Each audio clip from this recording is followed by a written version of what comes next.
So hello everyone, आप सभी लोगों का इस चैनल पर स्वागत है। सो फाइनली जितने भी बच्चों का 2025 में अपना सामाजिक विज्ञान का पेपर देने वाले हैं, तो उन सभी के सभी बच्चों के लिए यह वीडियो वेरी वेरी इम्पोर्टेंट होने वाली है।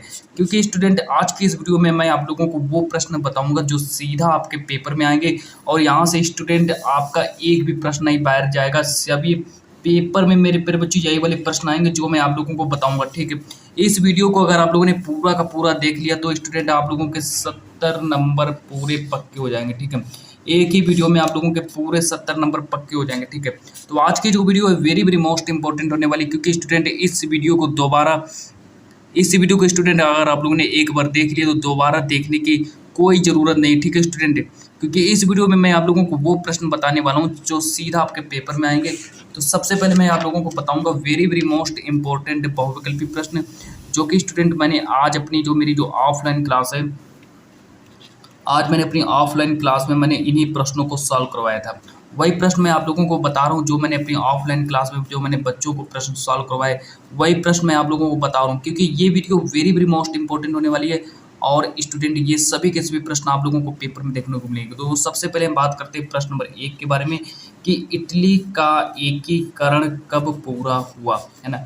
तो इटली का एकीकरण कब पूरा हुआ, देखो सबसे पहले बात करते हैं कि जो बहुविकल्पी प्रश्न जो हैं, एक अंक का बहुविकल्पी प्रश्न पूछा जाएगा। ठीक है, 20 नंबर का बहुविकल्पी प्रश्न आएगा। तो सबसे पहले मैं आप लोगों का 20 प्रश्न पक्के करवा रहा हूँ। देखो 20 नंबर सबसे पहले पक्के करो, फिर मैं आप लोगों को वर्णनात्मक प्रश्न एक जो कि 4 नंबर के आते हैं, फिर मैं आप लोगों को वो पढ़ाऊंगा। देखो सबसे पहले बात करते हैं कि इटली का एकीकरण कब पूरा हुआ। देखो ए ऑप्शन है 1871, बी ऑप्शन है 1873, सी ऑप्शन है 1876, डी ऑप्शन है 1889। तो इसका ए ऑप्शन सही हो जाएगा, मतलब 1871 सही हो जाएगा। चलो फिर बात करते हैं, सभी के सभी प्रश्नों को नोट करते हैं। चलो ठीक है, यही वाले प्रश्न आपको पेपर में मिलेंगे। यहाँ से एक भी प्रश्न आपका बाहर नहीं जाने वाला, क्योंकि स्टूडेंट देखो यहाँ पर ये प्रश्न आज मैंने ऑफलाइन क्लास में बच्चों को बताए हैं। ठीक है, और मैं आप लोगों को भी बता रहा हूँ, ताकि स्टूडेंट आप लोगों के भी 70 नंबर पक्के हो जाएं। कितनी अच्छी बात है। देखो नेपोलियन किस देश का था। ए ऑप्शन है जर्मनी, बी ऑप्शन है फ्रांस, सी ऑप्शन है इटली और डी ऑप्शन है इंग्लैंड। तो इसका ऑप्शन नंबर जो बी है, बी सही हो जाएगा। जो नेपोलियन जो था वो फ्रांस का था। अब देखो बात करते हैं प्रश्न नंबर जो मेरा अगला है, प्रश्न नंबर 3 के बारे में बात करते हैं। प्रश्न नंबर 3 कह रहा है कि महात्मा गांधी अफ्रीका से वापस कब आए। सभी के सभी प्रश्नों को नोट करते चलो। ठीक है, यही वाले प्रश्न आप लोगों को पेपर में मिलेंगे। ए ऑप्शन है 1914, बी ऑप्शन है 1915, सी ऑप्शन है 1918 और डी ऑप्शन है 1919। तो महात्मा गांधी अफ्रीका से वापस कब आए, तो मेरे प्यारे बच्चों 1915 में महात्मा गांधी भारत से वापस आए। तो इसका बी ऑप्शन पूरा सही हो जाएगा। चलो बात करते हैं प्रश्न नंबर 4 के बारे में, और प्रश्न नंबर 4 को देखेंगे। प्रश्न नंबर 4 हमसे क्या कह रहा है कि मानव अधिकार दिवस कब मनाया जाता है। मानव अधिकार दिवस जो है कब मनाया जाता है। ए ऑप्शन दिया 10 जनवरी, बी ऑप्शन दिया 10 दिसंबर और सी ऑप्शन दिया 10 अगस्त और डी ऑप्शन दिया 10 जुलाई। ठीक है, क्योंकि ये प्रश्न जो है वेरी वेरी इंपॉर्टेंट प्रश्न है ना, जरूर आपको पेपर में मिलेगा। देखो इसका राइट आंसर हो जाएगा 10 दिसंबर। तो मानव अधिकार दिवस जो है 10 दिसंबर को मनाते हैं, इसको सही करेंगे। अब बात करने वाले हैं प्रश्न नंबर 5 के बारे में। देखो प्रश्न नंबर 5 हमसे देखो क्या कह रहा है। प्रश्न नंबर 5 कह रहा है कि प्रथम विश्व युद्ध का प्रारंभ कब हुआ। तो प्रथम विश्व युद्ध का प्रारंभ कब हुआ। ए ऑप्शन है 1914, बी ऑप्शन है 1919, सी ऑप्शन है 1939 और डी ऑप्शन है 1942। तो प्रथम विश्व युद्ध का प्रारंभ कब हुआ, तो 1914। ठीक है, इसका राइट आंसर हो जाएगा 1914 में प्रथम विश्व युद्ध का प्रारंभ हुआ, मतलब ए ऑप्शन आपका पूरा सही हो जाएगा। चलो बात करते हैं प्रश्न नंबर 6 के बारे में, और प्रश्न नंबर 6 मैं आप लोगों को बताने वाला हूँ। प्रश्न नंबर 6 कह रहा है कि बंगाल में पहली जूट मिल कब शुरू हुई। जो बंगाल है आपका, तो बंगाल में पहली जूट मिल जो है कब शुरू हुई थी। ठीक है, तो यहाँ पर हमको बताना है। ए ऑप्शन दिया 1860, बी ऑप्शन दिया 1848, सी ऑप्शन दिया 1855 और डी ऑप्शन दिया 1845। तो बंगाल में जो पहली जूट मिल है, बंगाल में पहली जूट मिल कब शुरू हुई, तो इसका मेरे प्यारे बच्चों आपका जो ऑप्शन नंबर जो सी है, ऑप्शन नंबर सी सही हो जाएगा, मतलब 1855 सही हो जाएगा। 1855 यानी कि ये वाला सही हो जाएगा। चलो अगला प्रश्न देखो, प्रश्न नंबर 7 है ना। प्रश्न नंबर 7 को देखेंगे कि प्रश्न नंबर 7 कह रहा है कि भारत में सबसे पहले किस भाषा में पुस्तकें छपी थीं। जो पुस्तकें जो हैं ये भारत में सबसे पहले किस भाषा में छपी थीं। तो ए ऑप्शन है मलयालम, बी ऑप्शन है तमिल और सी ऑप्शन है तेलुगु और डी ऑप्शन है कोंकणी। तो इसका हमारा डी ऑप्शन सही हो जाएगा। ठीक है, कोंकणी भाषा में छपी थी। चलो प्रश्न नंबर 8 को देखो। प्रश्न नंबर 8 हमसे क्या कह रहा है? प्रश्न नंबर 8 को देखेंगे। प्रश्न नंबर 8 कह रहा है कि आग्नेय चट्टानों में कौन सा खनिज पाया जाता है? जो आग्नेय चट्टानें जो होती हैं, इनमें कौन सा खनिज पाया जाता है ना? तो देखो, ए ऑप्शन है फास्फेट, बी ऑप्शन है जस्ता और सी ऑप्शन है नमक और डी ऑप्शन है ग्रेफाइट। तो इसका हमारा ग्रेफाइट सही हो जाएगा। ठीक है, ऑप्शन नंबर जो डी है, डी ऑप्शन सही हो जाएगा। जो आग्नेय चट्टानों में कौन सा खनिज पाया जाता है? तो आग्नेय चट्टानों में ग्रेफाइट पाया जाता है, इसको याद रखेंगे। चलो बात करते हैं प्रश्न नंबर 9 के बारे में। और प्रश्न नंबर 9 में आप लोगों को बताने वाला हूँ। प्रश्न नंबर 9 को देखेंगे। सबसे पहले देखो, यहाँ पे लिखा है कि भूमि एक, फिर डॉट डॉट, ये देखो चिन्ह लगा है, फिर लिखा है संसाधन है। भूमि एक कैसा संसाधन है? नंबर ए ऑप्शन दिया प्राकृतिक संसाधन है, बी ऑप्शन है मानव निर्मित संसाधन है, और सी ऑप्शन दिया सौर ऊर्जा से निर्मित संसाधन है, और डी ऑप्शन दिया इनमें से कोई नहीं। तो भूमि एक कैसा संसाधन है? तो मेरे प्यारे बच्चों, इसका जो ऑप्शन नंबर जो आप लोगों का ए है, ऑप्शन नंबर ए सही हो जाएगा। मतलब प्राकृतिक संसाधन है। भूमि जो है ये एक प्राकृतिक संसाधन हो जाएगा। ठीक है, तो 9 का ए ऑप्शन सही करेंगे। और बात करते हैं प्रश्न नंबर 10 के बारे में। प्रश्न नंबर 10 के बारे में बात करते हैं कि देश में 11वीं सदी में बनाई गई सबसे बड़ी कृत्रिम झील निम्न में से कौन सी है? जो कृत्रिम झील बताने की भारत में, मतलब जो आपका देश है, देश में जो 11वीं सदी की अगर हम बात करें, देश में 11वीं सदी में बनाई गई सबसे बड़ी कृत्रिम झील निम्न में से कौन सी है? ए ऑप्शन है जयसमंद झील, बी ऑप्शन है भीमताल झील, और सी ऑप्शन है भोपाल झील, और डी ऑप्शन नैनी झील। तो इसका मेरे प्यारे बच्चों, इसका भोपाल झील पूरा सही हो जाएगा। चलो बात करते हैं प्रश्न नंबर 11 के बारे में। प्रश्न नंबर 11 हमसे देखो क्या कह रहा है। प्रश्न नंबर 11 कह रहा है कि कौन सी एक खरीफ की फसल है? खरीफ की फसल कौन सी हो जाएगी? ए ऑप्शन है गेहूं, बी ऑप्शन है सरसों, और सी ऑप्शन है धान, और डी ऑप्शन है चना। अब देखो, हमसे पूछा गया है कि इनमें से कौन सी एक खरीफ की फसल हो जाएगी, है ना? तो हमसे खरीफ की फसल पूछी गई, तो हमारा सी ऑप्शन पूरा सही हो जाएगा। जो धान ऑप्शन जो है, धान को सही करेंगे यहाँ पर। धान जो है, धान एक खरीफ की फसल हो जाएगी। चलो बात करते हैं प्रश्न नंबर 12 के बारे में। ठीक है, वेरी वेरी इंपॉर्टेंट प्रश्न बता रहा हूँ, जो कि सीधा आपके पेपर में आने वाले हैं प्रश्न। ठीक है, निम्न में से मोटा अनाज कौन सा है? मोटा अनाज नहीं है। देखो, अब यहाँ से समझो कि इनमें से मोटा अनाज नहीं है ना? ए ऑप्शन है बाजरा, बी ऑप्शन है ज्वार बाजरा, और सी ऑप्शन है रागी, और डी ऑप्शन है मक्का। चलो, मुझे इसका आंसर मुझे कमेंट में करके बताओ। ठीक है, सभी के सभी बच्चे मुझे कमेंट में करके बताएंगे इसका आंसर। कमेंट में करके बताओ कि निम्न में से मोटा अनाज नहीं है, तो इसमें से कौन सा राइट आंसर हो जाएगा। चलो बात करते हैं फिर हम प्रश्न नंबर 13 के बारे में। प्रश्न नंबर 13 के बारे में बात करते हैं कि निम्न में से किसे खरीफ की फसलों में शामिल नहीं किया जाता है? किसको खरीफ की फसलों में शामिल नहीं किया जाता है? अब देखो, इसको इसमें बात करते हैं कि निम्न में से किसे खरीफ की फसलों में शामिल नहीं किया जाता है। ए ऑप्शन है चना, बी ऑप्शन है चावल, सी ऑप्शन है चटपटसन, और डी ऑप्शन है ज्वार बाजरा। तो इसका मेरे प्यारे बच्चों, इसका चना जो है, चना आपका सही हो जाएगा। मतलब ए ऑप्शन पूरा सही हो जाएगा। चलो फिर हम इसी के साथ बात करते हैं प्रश्न नंबर जो मेरा अगला है, प्रश्न नंबर 14 के बारे में बात करते हैं। प्रश्न नंबर 14 को देखेंगे। प्रश्न नंबर 14 देखो क्या कह रहा है कि रबी की फसलों को बोने का समय क्या होता है? जो रबी की फसलें जो होती हैं, और रबी की फसलों को बोने का समय क्या होता है, ये बताना है यहाँ पर। तो देखो, यहाँ पर देखो, ए ऑप्शन है अक्टूबर से दिसंबर, बी ऑप्शन है जून से जुलाई, और सी ऑप्शन है मार्च अप्रैल, और डी ऑप्शन है अगस्त सितंबर। तो हमसे पूछा गया कि जो रबी की जो फसलें होती हैं, उनको हम किस समय बोते हैं? तो इसको मेरे प्यारे बच्चों, हमारा अक्टूबर दिसंबर से हो जाएगा, है ना? चलो बात करते हैं प्रश्न नंबर 15 के बारे में। प्रश्न नंबर 15 को देखेंगे कि लिग्नाइट कोयला, जो लिग्नाइट कोयला जो है, लिग्नाइट कोयले के प्रमुख उत्पादक क्षेत्र हैं। तो लिग्नाइट कोयले के प्रमुख उत्पादक क्षेत्र कौन से हो जाएंगे? देखो, ए ऑप्शन दिया है नवेली, और बी ऑप्शन दिया है रानीगंज, और सी ऑप्शन है झरिया, और डी ऑप्शन है कोरबा। तो अब देखो मेरे प्यारे बच्चों, इसका कौन सा, देखो इसका आप लोग मुझे कमेंट आंसर में बताओ। कमेंट में करके बताओ कि इसका राइट आंसर क्या होगा, है ना? कमेंट में करके बताओ कि लिग्नाइट कोयले के प्रमुख उत्पादक क्षेत्र हैं। तो जल्दी से सभी बच्चे मुझे कमेंट में करके बताएंगे कि प्रश्न नंबर 15 का आंसर क्या होगा। चलो बात करते हैं प्रश्न नंबर 16 के बारे में। प्रश्न नंबर 16 कह रहा है कि किस खनिज को काला सोना कहा जाता है? किस खनिज को काला सोना कहा जाता है? ए ऑप्शन है हीरा, बी ऑप्शन है जस्ता, सी ऑप्शन है कोयला, और डी ऑप्शन है प्लेटिनम।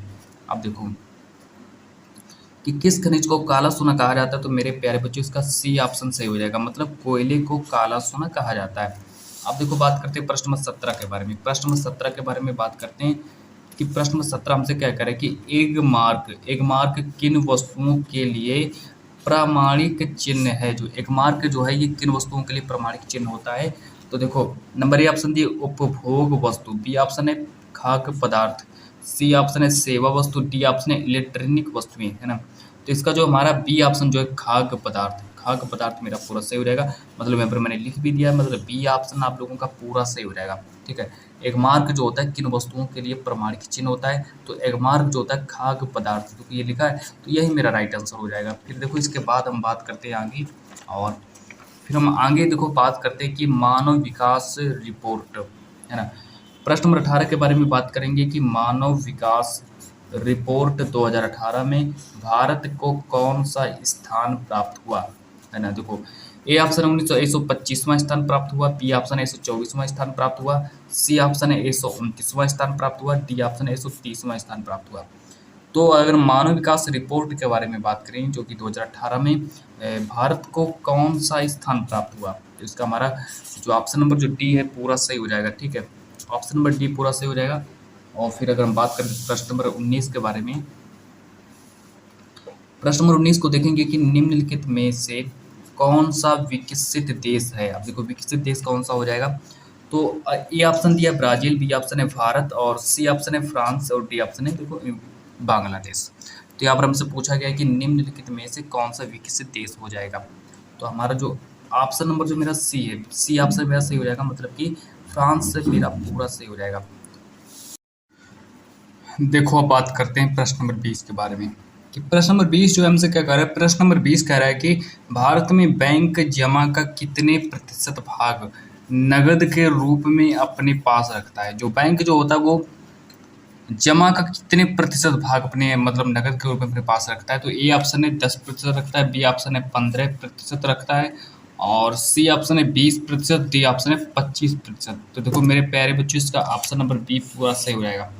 तो यहाँ तक मैंने बात की और आप लोगों को मैंने बताया वेरी वेरी इंपॉर्टेंट बहुविकल्पी प्रश्न, है ना, वेरी वेरी इंपॉर्टेंट ऑब्जेक्टिव प्रश्न मैंने आप लोगों को बताए। अब मैं आप लोगों को बताऊंगा वेरी वेरी इंपॉर्टेंट जो कि आपके पेपर में वर्णनात्मक प्रश्न होते हैं। यहाँ से स्टूडेंट ये वाला प्रश्न आपके पेपर में जरूर आएगा, ठीक है, क्योंकि वीडियो जो है पूरी 70 नंबर वाली वीडियो होने वाली है। तो यहाँ पर स्टूडेंट सबसे पहले देखो मैं आप लोगों को बताने वाला हूँ वर्णनात्मक प्रश्न। देखो अब यहाँ से देखो सबसे पहले हम बात करेंगे जितने भी आपके पेपर में वेरी वेरी इंपॉर्टेंट वर्णनात्मक प्रश्न आएंगे, ठीक है। वर्णनात्मक मतलब जितने भी 4-4 नंबर वाले जितने भी प्रश्न होंगे वो सभी के सभी प्रश्न मैं आप लोगों को आज की इस वीडियो में मैं आप कंप्लीट करवाने वाला हूँ। तो जल्दी से कंप्लीट करिए और 4-4 नंबर के जितने भी प्रश्न आपके पेपर में आएंगे, 6-6 नंबर वाले जितने भी प्रश्न आपके पेपर में आएंगे उनका सबका मैं आंसर इस वीडियो में लिखाने वाला हूँ, ठीक है। तो इसकी बिल्कुल भी मत करना, वीडियो को छोड़कर बिल्कुल भी मत जाना, क्योंकि स्टूडेंट यहाँ से आप लोगों का भला होने वाला है। देखो सबसे पहले क्या करेंगे, आप लोग हेडिंग डालिए और इस प्रश्न को नोट करिए कि 1929 की आर्थिक मंदी का भारत पर क्या प्रभाव पड़ा और किन्हीं दो का उल्लेख करो, है ना। जो 1929 की जो आर्थिक मंदी है, 1929 की आर्थिक मंदी का भारत पर क्या प्रभाव पड़ा और किन्हीं दो का उल्लेख करना। देखो सबसे पहले यहाँ पर हम लिखेंगे, आंसर डालेंगे, यहाँ पर हम डालेंगे आंसर और यहाँ पर आंसर में लिखना स्टार्ट करेंगे कि आर्थिक मंदी ने भारतीय अर्थव्यवस्था पर बहुत प्रभाव डाला। जो आर्थिक मंदी है, ठीक है, आर्थिक मंदी ने भारतीय अर्थव्यवस्था पर बहुत प्रभाव डाला। और देखो कौन कौन से ऐसे प्रभाव डाले तो उनके बारे में भी बात करने वाले हैं हम, है ना। सबसे पहले आप लोग यहाँ से लिखना स्टार्ट करेंगे और यहाँ से पहले इतना लिखेंगे कि 1928 से 1934 के बीच भारत के आयात निर्यात में 50% की गिरावट आई, है ना। अगर हम 1928 से 1934 के बीच के बारे में बात करें, जो कि उस समय क्या हुआ कि भारत का जो आयात और निर्यात जो था, भारत के आयात और निर्यात में कम से कम 50% की गिरावट आई और गेहूं की कीमत जो है 50%, ठीक है, यहाँ से लिखेंगे गेहूं की कीमत 50% गिर चुकी थी, है ना। अब देखो और आगे बात करते हैं कि एक और जहां कृषि उत्पादों की कीमत तेजी से नीचे गिर रही थी, वहीं सरकार ने लगान में छूट देने से मना कर दिया। अब यहाँ से देखो कितनी बड़ी प्रॉब्लम देखो खड़ी हो गई है कि एक और जहाँ कृषि उत्पादों की कीमत तेजी से नीचे गिर रही थी, वहीं सरकार ने लगान में छूट देने से मना कर दिया। फिर देखो आगे बात करते हैं, आगे देखो देखते हैं कि टाट का निर्यात बंद होने से पटसन की कीमतों में 60% से अधिक की गिरावट दर्ज की गई। यहाँ से स्टूडेंट आप लोगों का ये प्रश्न पूरा का पूरा समाप्त होता है। अब हम बात करेंगे प्रश्न नंबर 2 के बारे में, ठीक है। अब हम बात करेंगे प्रश्न नंबर 2 के बारे में, जो कि वेरी वेरी इंपॉर्टेंट प्रश्न होगा। देखो प्रश्न नंबर 2 हमसे देखो क्या कह रहा है। प्रश्न नंबर 2 को देखेंगे। प्रश्न नंबर 2 कह रहा है कि प्रथम विश्व युद्ध के किन्हीं 3 परिणामों का उल्लेख करो। जो प्रथम विश्व युद्ध है ना, अब देखो प्रश्न कह रहा है कि प्रथम विश्व युद्ध है ना, प्रथम विश्व युद्ध के बारे में बात करते हैं। देखो इसको नोट करो कि प्रथम विश्व युद्ध के किन्हीं 3 परिणामों का उल्लेख करो। अब देखो यहाँ से उल्लेख करना है, जो हमारा जो प्रथम विश्व युद्ध जब हुआ था तो उसमें हमें 3 परिणामों का उल्लेख करना है। देखो पहले लिखेंगे यहाँ पर प्रथम विश्व युद्ध के परिणाम। ऐसे कौन कौन से प्रथम विश्व युद्ध का परिणाम है, तो सबसे पहले देखेंगे प्रथम विश्व युद्ध का परिणाम, और यहाँ से लिखना स्टार्ट करेंगे। देखो यहाँ से लिखना स्टार्ट कर देंगे और थोड़ा ऊपर करते हैं। देखो यहाँ से है ना, आप लोग पहले इतना लिखो है ना, लिखेंगे कि प्रथम विश्व युद्ध की घटना ने यूरोप की ही नहीं बल्कि संपूर्ण विश्व की आर्थिक, राजनीतिक, सामाजिक दिशा को बदल दिया। इन राजनीतिक, आर्थिक एवं सामाजिक परिणामों का उल्लेख निम्नलिखित है। अब हम बात करेंगे राजनीतिक, आर्थिक और सामाजिक। देखो परिणाम देखो, हम बात करेंगे राजनीतिक के बारे में है ना, हम बात करेंगे राजनीतिक के बारे में और बात करेंगे आर्थिक के बारे में है ना, फिर हम बात करेंगे सामाजिक के बारे में, ठीक है। अब देखो इतनी चीज़ों के बारे में हम बात करने वाले। तो आप लोग पहली हेडिंग डालेंगे राजनीतिक परिणाम, ठीक है। पहली हेडिंग डालेंगे राजनीतिक परिणाम और राजनीतिक परिणामों में लिखना स्टार्ट करेंगे है ना। देखो राजनीतिक परिणामों में लिखेंगे कि राजनीतिक परिणामों ने संपूर्ण विश्व की व्यवस्था ही बदल दी। इन परिणामों में राजतंत्रीय सरकारों का पतन, जनतंत्रीय भावना का विकास, अमेरिका का उदय और अमेरिका का उत्कर्ष, जापान का उत्कर्ष, ये सभी शामिल है। तो ये हमको देखो राजनीतिक परिणाम में लिखना है। अभी हमारा पहला देखो हमसे पूछे गए 3 परिणाम, जिसमें से हमने आप लोगों को पहला परिणाम बता दिया है राजनीतिक परिणाम। अब हम सेकंड हेडिंग डालेंगे आर्थिक परिणाम, ठीक है। सेकंड हेडिंग डालेंगे आर्थिक परिणाम। तो आर्थिक परिणाम में देखो क्या क्या लिखना पड़ेगा आप लोगों को। देखो यहाँ से आर्थिक परिणाम में लिखेंगे यहाँ से कि प्रथम विश्व युद्ध के पश्चात, जो प्रथम विश्व युद्ध के तुरंत पश्चात देखो क्या होता है। प्रथम विश्व युद्ध के पश्चात विश्व के सभी राष्ट्रों को महान क्षति का सामना करना पड़ा। जैसे ही प्रथम विश्व युद्ध समाप्त हुआ तो उसके तुरंत बाद क्या हुआ कि विश्व के जितने भी राष्ट्र हैं, विश्व के सभी राष्ट्रों को महान क्षति का मतलब होता है नुकसान का सामना करना पड़ा, जिसमें लगभग 10 खरब, देखो जिसमें लगभग 10 खरब, जिसमें लगभग 10 खरब रुपए व्यय हुए तथा अप्रत्यक्ष रूप से किए गए। अब देखो यहाँ से लिखेंगे कि व्ययों का अनुमान लगाना असंभव है, ठीक है। अब देखो इतना लिखने के बाद फिर और आगे बारे में पढ़ेंगे कि प्रथम विश्व युद्ध के बाद आर्थिक क्षति के प्रमुख कारण, प्रथम विश्व युद्ध के बाद आर्थिक क्षति के प्रमुख कारण देखो वस्तुओं के मूल्यों में वृद्धि, का चिन्ह लगाएंगे, जनता पर विभिन्न करों का भार हुआ, बेरोजगारी आदि थे। अब देखो यहाँ पर हमने आप लोगों को बताया दूसरा, ठीक है, पहले नोट कर लो, आप लोग इतना नोट कर लो। और सामाजिक कारण हेडिंग डालेंगे, यहाँ से डालेंगे हेडिंग सामाजिक कारण कि प्रथम विश्व युद्ध के पश्चात लिखना स्टार्ट करेंगे कि प्रथम विश्व युद्ध के पश्चात कई सामाजिक परिणाम सामने आए, जैसे जन लोगों को बहुत हानि हुई, महिलाओं के सामाजिक स्तर में सुधार हुआ, जातीय कटुता की भावना में कमी आदि थे। इतना यहाँ से स्टूडेंट आप लोगों का ये प्रश्न नंबर 2 जो है पूरा का पूरा समाप्त होता है। अब देखो यहाँ से हम बात करेंगे प्रश्न नंबर 3 के बारे में, जो कि वेरी वेरी इंपॉर्टेंट प्रश्न है। प्रश्न नंबर 3 को देखेंगे, ठीक है। प्रश्न नंबर 3 को देखेंगे, यहाँ से अब हम बात करेंगे प्रश्न नंबर 3 के बारे में, जो कि वर्णनात्मक प्रश्न है, 4 नंबर का आपके पेपर में आएगा। देखो यहाँ से लिखना स्टार्ट करेंगे कि प्राकृतिक संसाधनों की 3 विशेषताओं का उल्लेख करो। देखो पहले लिखेंगे, यहाँ पर आंसर डालेंगे, लिखना स्टार्ट करेंगे कि ऐसे संसाधन जो उपयोग करने के लिए प्रकृति से हमको प्राप्त होते हैं।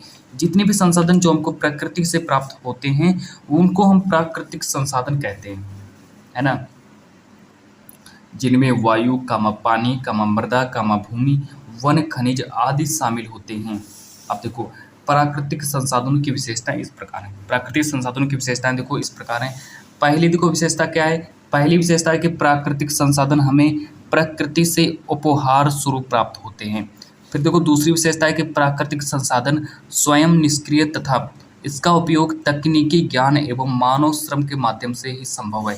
फिर डालेंगे नंबर तीसरी हेडिंग कि प्राकृतिक संसाधन मानव के लिए निःशुल्क हैं। अब यहाँ से स्टूडेंट आप लोगों का प्रश्न नंबर 3 जो है पूरा का पूरा समाप्त होता है।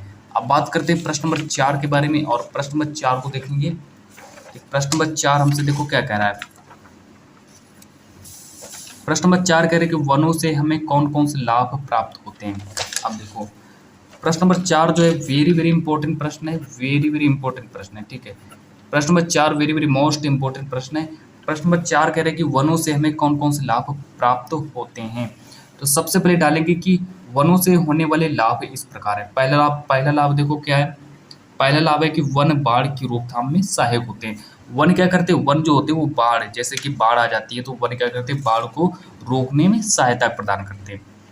अब देखो आगे बात करते हैं कि वृक्षों की जो जड़ें जो होती है वो मिट्टी के कटाव को रोकने में सहायता प्रदान करती हैं, ठीक है। वृक्षों की जड़ें जो होती हैं वो मिट्टी के कटाव को रोकने में सहायक होती हैं। फिर नंबर 2 डालेंगे, यहाँ से नंबर 2 डालकर लिखना स्टार्ट करेंगे कि वन जो होते हैं मनोहारी। वन मनोहारी का मतलब होता है मन को हरने वाले, ठीक है।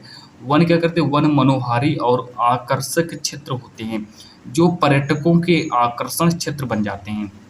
फिर तीसरी हेडिंग डालेंगे कि वन जलवायु को मृदुल बनाते हैं। वन क्या करते हैं? वन जो होते हैं ये जितनी भी जलवायु है तो वन क्या करते हैं? वन जलवायु को मृदुल बनाते हैं। वन सर्दी और गर्मी की तीव्रता को कम करने में सहायक होते हैं। नंबर 4 हेडिंग डालेंगे कि वायुमंडल की नमी को आकर्षित कर वन वर्षा कराने में सहायक होते हैं। देखो है ना, वन क्या करते हैं कि वायुमंडल की नमी को आकर्षित कर वन वर्षा कराने में सहायक होते हैं। अब देखो यहाँ से डालेंगे 5। अब देखो प्रश्न नंबर 5 को देखेंगे। प्रश्न नंबर 5 को देखने वाले हैं अब हम। प्रश्न नंबर 5 कह रहा है कि भारतीय कृषि की कोई 3 विशेषताएं बताइए, है ना। प्रश्न नंबर 5 कह रहा है कि भारतीय कृषि की कोई 3 विशेषताएं बताइए। अब देखो यहाँ पर डालेंगे आंसर, यहाँ से लिखना स्टार्ट करेंगे, आंसर से लिखेंगे, यहाँ पर लिखेंगे आंसर। देखो भारतीय कृषि की 3 विशेषताएं इस प्रकार हैं, है ना। देखो देखो भारतीय कृषि की पहली विशेषता कौन सी है कि उर्वरकों और रासायनिक खाद का प्रयोग न करने के कारण भूमि की उत्पादकता कम तथा फसल उत्पादन भी कम होता है ना।